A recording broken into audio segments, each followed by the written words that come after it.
So you chose Rafa, but want to know the best way to spend your skill points to make the Peacebreaker cannons as effective as possible, but you're not sure where to start. We're going to cover exactly how to spend all 49 skill points across 2 of his skill trees, the best augment and capstone to pair with Peacebreaker, and explain all the synergies between his skills so you can understand why this build is so effective. Whether you're brand new to Borderlands 4 or coming back after a break, this video is designed to give you a full understanding of Rafa's abilities, how they interact, and how to maximize both damage and survivability.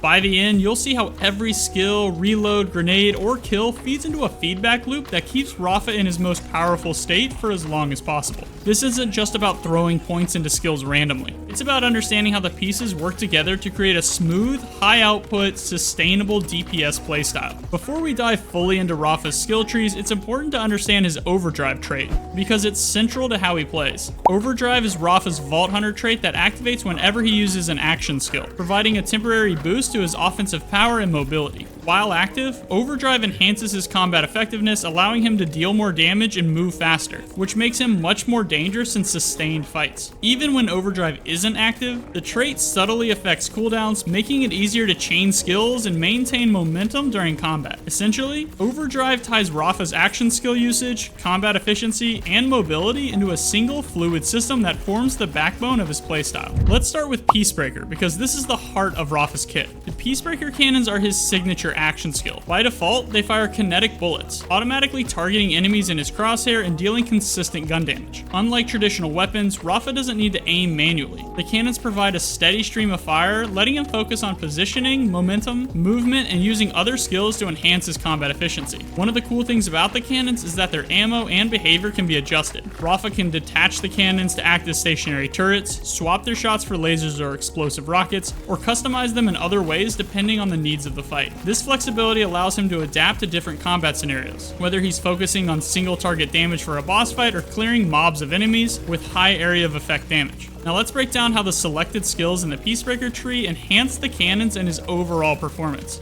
Now up front, you're going to have to give me a little bit of grace because I don't speak Spanish, and so I may butcher some of these pronunciations. We're going to start with CTR, maxing it at 5 points to give Rafa a flat gun damage boost. This increases the raw damage of every cannon shot along with your equipped weapons. It also scales with any secondary bonuses applied by other skills. We'll then put 5 points into Juerga, which helps maintain action skill duration by restoring Peacebreaker uptime when scoring critical hits, allowing him to keep the cannons firing longer in extended fights. Maestro will get 2 points to increase skill damage, which amplifies all the effects from Peacebreaker and its interactions with other skills. El Valiente will get 3 points, scaling all source damage based on shield fullness, doubling damage at full shields. This encourages Rafa to stay at high shields, rewarding careful positioning and defensive play with huge damage output. Overdrive will get 5 points, which extends Overdrive's duration. This ensures the cannons remain active for longer periods, which synergizes with other buffs that trigger during Overdrive. We'll max out Devil May Care, which provides both movement speed and health regen during Overdrive, letting Rafa stay mobile and resilient while maintaining high damage output. But the drawback is that while Overdrive isn't active, you do take increased damage. However, you do get increased active skill cooldown, which will decrease the downtime of the Peacebreaker cannons. Soltado is the single most important skill for the entire build and will only have to use 1 point to get it.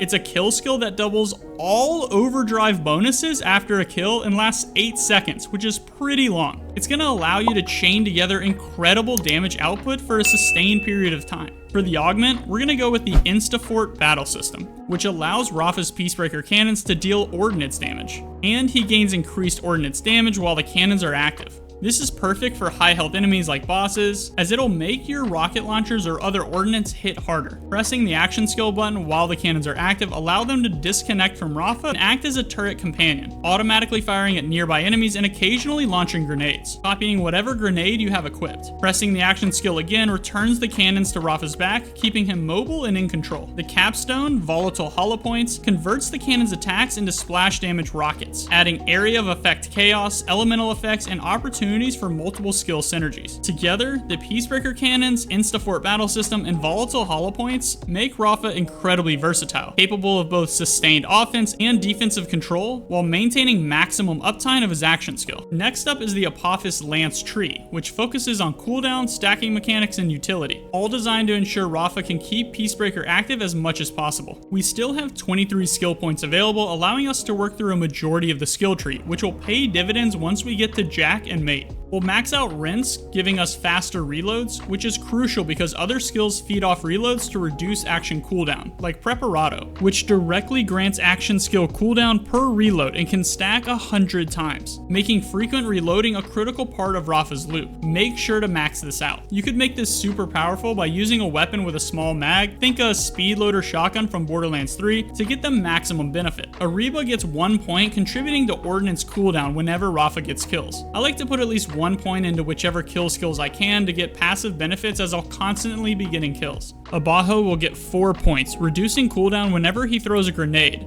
adding a third reliable source of action skill reduction. If you don't plan on using grenades, I would go ahead and max out Ariba. Jack will get maxed out with 5 points. It generates stacks whenever Rafa damages enemies with a skill. These stacks increase all Overdrive bonuses while Peacebreaker is active, amplifying damage and effects. Mate will then get the final 3 points. This skill converts Jack's stacks instead of losing them for additional action skill cooldown after Overdrive ends, creating a smooth transition into the next activation. The synergy here is clear. Kills, reloads, and grenade throws all feed Rafa's action skill uptime, allowing him to keep his cannons firing consistently and maximize output. This tree is all about efficiency. Peacebreaker gives raw damage and mobility, while Apophis Lance ensures that every action Rafa takes contributes to maintaining that state. It creates a feedback loop where offensive and defensive actions feed each other, keeping Rafa both deadly and durable. Now let's really deep dive into synergies, because this is where Rafa's build becomes more than just the sum of its parts. I know a lot of content creators typically will just give you the skills and show you some gameplay, but this is where I think the value really comes from the build. The Peacebreaker tree is all about mobility, damage, and sustainability, while Apophis Lance is about cooldown reduction and stacking mechanics that reinforce the action skill loop. Several skills focus on keeping Peacebreaker active as long as possible. In the Peacebreaker tree, Huerga restores action skill duration through critical hits, Overdrive extends Overdrive duration, Soldado doubles all of those Overdrive bonuses after kills, and Devil May Care provides speed and health regen during Overdrive. These all interact to make Rafa's action skills stay active longer, which is the backbone of his damage and survivability. Apophis Lance then adds multiple cooldown reduction sources through Preparato, Abajo, and Ariba, creating a loop where reloading, grenade throws, and kills all contribute to getting Peacebreaker back online. Rafa's mobility is enhanced by Devil May Care and Overdrive, letting him reposition constantly while firing cannons. And with Borderlands 4 new movement system, this is going to be key. While moving, he maintains pressure on enemies and triggers bonuses. Combined with El Valiente, the Instafort battle system augment lets Rafa stay aggressive and mobile while keeping enemies under constant pressure. The turret companion created by the augment works seamlessly with his skill trees, allowing him to chain ordnance damage, trigger status effects, and capitalize on crowd control abilities. This synergy makes Rafa hard to pin down, letting him maintain offensive momentum while surviving even the most chaotic fights. Even though Peacebreaker doesn't critically hit by default, Rafa's Sitiar adds flat gun damage, and El Valiente increases all source damage when shields are full. In Apophis Lance, Jack stacks boost all Overdrive bonuses, and Mate converts those stacks into cooldown, indirectly letting Rafa fire more and apply more damage. Volatile Hollow Points add splash damage, letting single shots trigger multiple effects at once, and Soldado amplifies this by doubling Overdrive bonuses after a kill. Together, these skills create a high damage feedback loop, where aggressive play feeds both sustained damage and faster uptime. And defense is just as important as offense. El Valiente encourages high shields for bonus damage, and Devil May Care gives health regen while Overdrive is active. Apophis Lance doesn't provide direct healing, but its cooldown reduction loops allow Rafa to keep firing Peacebreaker longer, maintaining pressure on enemies and reducing the risk of being overwhelmed. The synergy is subtle but powerful. Staying aggressive through offensive skill actually feeds Rafa's defensive potential, creating a cycle of sustained damage and survival. Sometimes the best defense is a good offense, and then my personal favorite part of this build are the stacking mechanics. Jack stacks increase overdrive bonuses, which amplify damage during Peacebreaker. Mate then converts those stacks into cooldown at the end of overdrive, which directly feeds back into the Peacebreaker uptime loop. This means that kills, grenade throws, and reloads all feed Rafa's continuous damage cycles. This is why you don't want to always dump all of your points into one single tree. There's so many ways to split up your points, and I think this does a great job of getting the best of both worlds from Peacebreaker and Apophis Lance. Combine this stacking with Peacebreaker cannons, the volatile hollow points AoE damage, and Soltado's doubled bonuses, Rafa essentially becomes a self-sustaining DPS engine. The more he engages, the stronger and more durable he gets. The value of this build is how offense, defense, and skill uptime all feed each other. Ultimately, every component of this build reinforces the others. Offensive skills feed defensive sustainability, defensive skills feed offense, and both maintain action skill uptime. Playing Rafa with this setup rewards strategic active combat. Each shot, grenade, and kill contributes to the next big moment, making him a versatile and satisfying powerhouse. If you want to see a breakdown of the other Vault Hunters to choose from, check out the video on the left. To get caught up on the entire Borderlands story, the video on the right is perfect for you.